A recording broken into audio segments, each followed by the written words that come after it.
Vous avez un neuropeptide, le bêta-ALPH, sécrété par l'antéhypophyse de façon équimolaire à la CTH et qui peut être utilisé d'une façon concomitante avec la CTH et est élevé dans la maladie d'Addison et la maladie de Cushing. Mais c'est moins utilisé. On utilise surtout la CTH après le cortisol. Et on peut utiliser les métabolites du cortisol. Donc nous avons vu hier les métabolites, donc deux types de métabolites, les cétons et les hydroxy. Donc les 11 hydroxyprogestérone, le disoxycortisol et l'androstène dione. Donc ce sont les métabolites qui sont utilisés. Mais d'une manière générale, la cortisolémie, la cinétique, c'est la plus utilisée. La cortisolémie de 8 heures et la cinétique de cortisol, ce sont deux examens les plus utilisés dans un laboratoire de routine. Très bien. Au niveau urinaire, donc il y a la notion de cortisol libre. Donc dans la maladie de Cushing, etc. Donc généralement, lorsqu'il y a une hypercortisolémie sanguine, il peut être vérifié aussi au niveau urinaire. Donc, vous voyez, c'est un reflet précis de la sécrétion du cortisol. Voilà, donc, ça veut dire qu'on va faire une collection des urines, hein, et vous voyez, de 24 heures, et on va voir une concentration moyenne, parce qu'il va refléter la sécrétion de toute la journée. Donc, si on va comparer quelqu'un qui présente une cortisolémie normale avec quelqu'un qui présente une maladie de Cushing, donc la moyenne du sujet normal sera normale, basse, alors que la moyenne du sujet sera élevée, donc il va refléter l'effet de toute la journée. Effectivement, il reflète précisément la sécrétion du cortisol au cours de la journée. Et bien sûr, les métabolites qui sont peu utilisés par rapport à la cortisolémie et la cortisolurée. Vous avez pour l'exploration dynamique, l'exploration dynamique, le but c'est quoi? C'est l'exploration, de l'axe hypothalamo-hypophysaire pour stratifier l'anomalie. Est-ce que c'est d'origine tertiaire, secondaire ou primaire?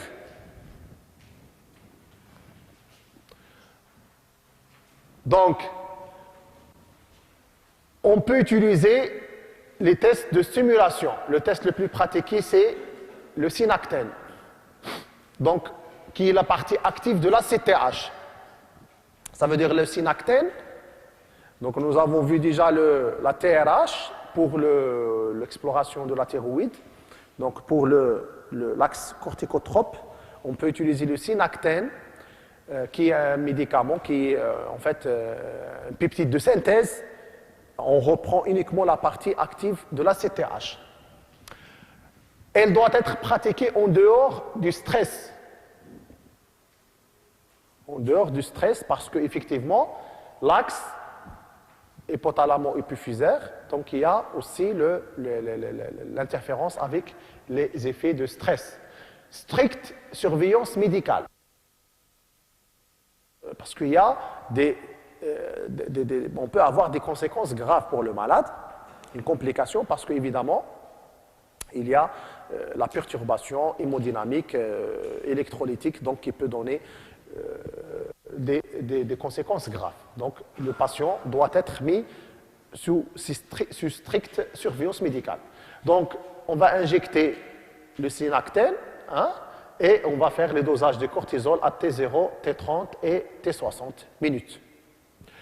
Et la caractéristique, c'est qu'on doit mesurer aussi le cortisol avant 1 heure après l'injection. C'est une particularité pour un petit peu parce qu'à T0, pour comparer à 1 heure auparavant par rapport à la cortisolémie, parce que le sujet ne reçoit pas encore l'injection, et pour avoir une meilleure interprétation.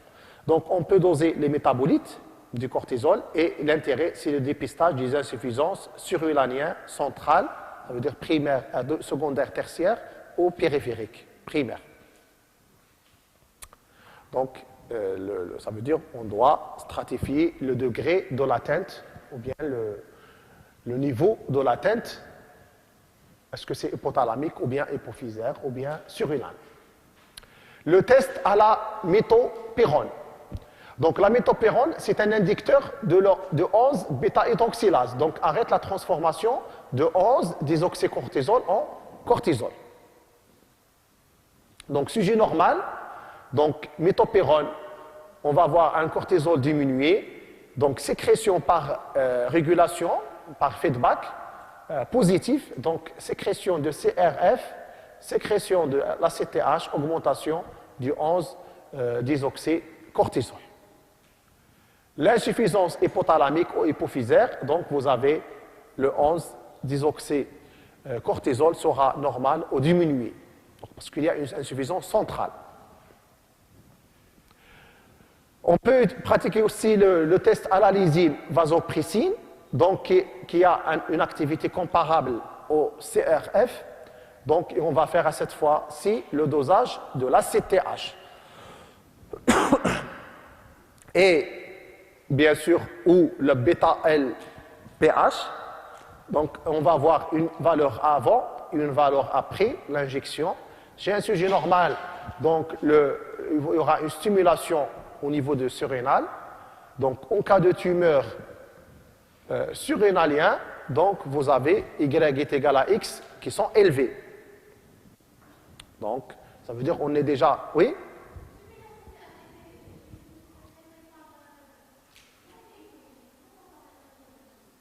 Pardon? Oui? Oui?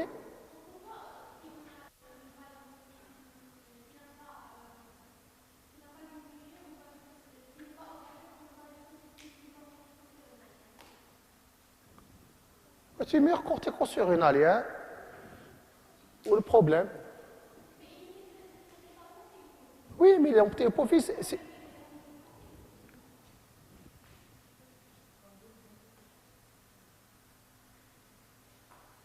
Je n'ai pas compris votre question. Vraiment, je n'ai pas compris. Je répète. Donc, la lysine vasopressine. Donc, on n'a pas de test de CRF tel qu'il est. On utilise un produit synthétique qui est la lysine vasopressine. La lysine vasopressine, elle va reproduire l'action de CRF. Ça veut dire, qu'est-ce qu'il va faire? Il va stimuler l'anti-hypophyse. Donc, il va sécréter la CTH, stimuler la sécrétion de la CTH. Donc, la CTH, qu'est-ce qu'il va faire? Il va stimuler la corticocérénale pour la sécrétion du cortisol. C'est bon? Donc, un sujet normal, automatiquement Y de la CTH supérieur à X. Pourquoi? Parce qu'il y a une stimulation. Un sujet qui a une tumeur corticocérénalienne, Y est égal à X, il y a déjà un feedback négatif. Ah oui, c'est diminué. Oui, c'est ACTH diminué. Taux diminué, c'est pas élevé. Oui? Pardon?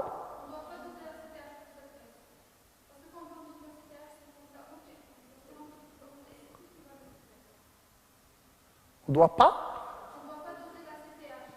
Pourquoi? Oui? Mais il y a dans le cas des tumeurs surrénaliennes, on connaît déjà l'élévation des cortisol. On connaît l'élévation du cortisol. Mais maintenant, on va voir l'origine. Est-ce que c'est central ou bien c'est périphérique? Vous voyez?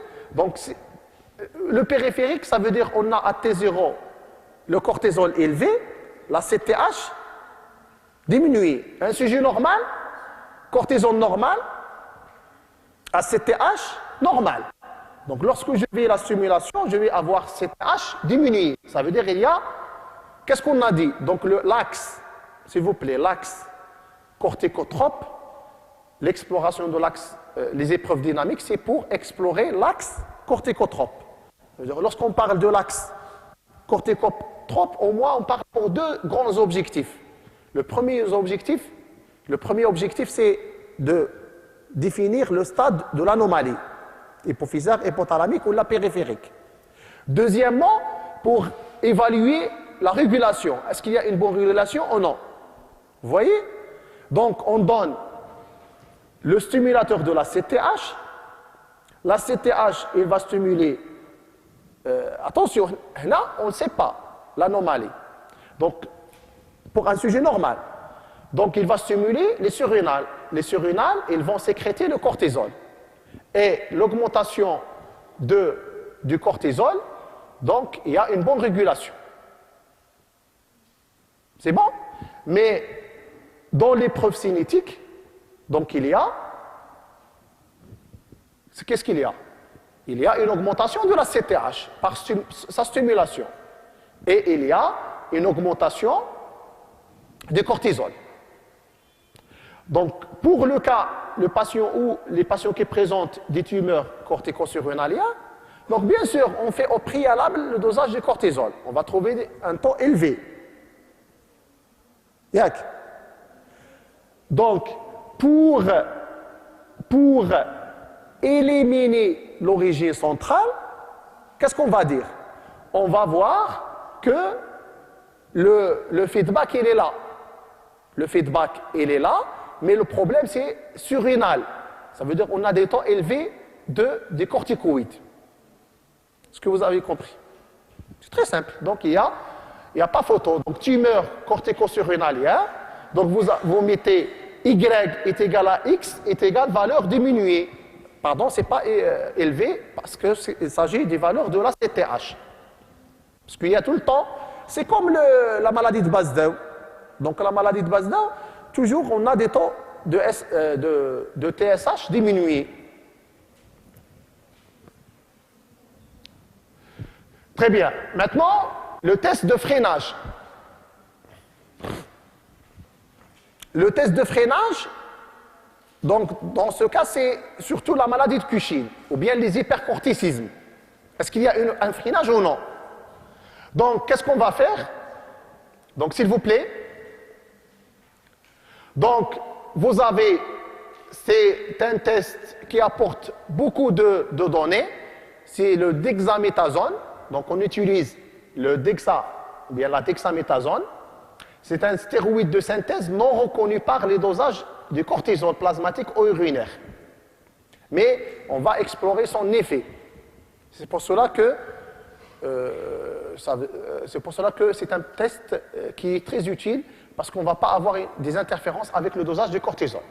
Donc, dexaméthasone, l'avantage, c'est que de point de vue régulation, elle va reproduire les mêmes effets que cortisol.